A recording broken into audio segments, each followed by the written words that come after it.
Assalomu alaykum barchaga. 22-may styuardessalarda eko amaliyotini o'tkazishi qanaqa o'ziga xos joylari bor.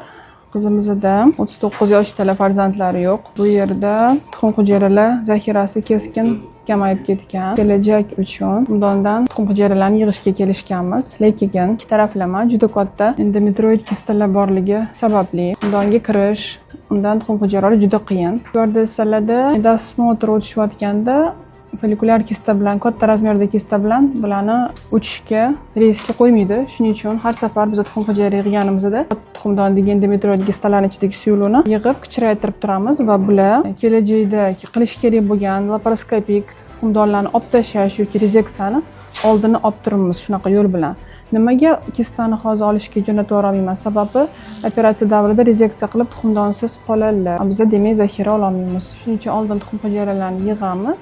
Agar o'sib ketsa, endometrioid kista keyin oldirib tashlashlari mumkin. Shunaqa qilib qizimiz ishga bora oladilar, ham uchishga ruxsat oladilar, ham tuxum hujayralarni yig'ib kelajak uchun saqlab qo'yishga imkoniyatlari bo'ladi. Bu ekonni yana bir afzalli taraflardan biri. Mana bu tuxumdonning ichida endometrioid kista o'tgan safar buni razmeri 6 cm dan katta bo'lgan, olib tashlaganmiz. Mana sekin yana ichiga yig'ilyapti. Bu ham endometrioid kista. Mana o'ng tarafda ham mana shunaqa holatda endometrioidning katta kistalarni ko'rishimiz mumkin. Ko'pincha bu folikulyar kista bo'lgan, bu endometrioid masida deb aytishadi. Mana sizlarga tasdiqlashi shu ichida endometrioidning sodержимый borligini, mana qon, eski qon rangini ko'ryapmiz. Bu yerdan tuxum hujayra chiqmaydi.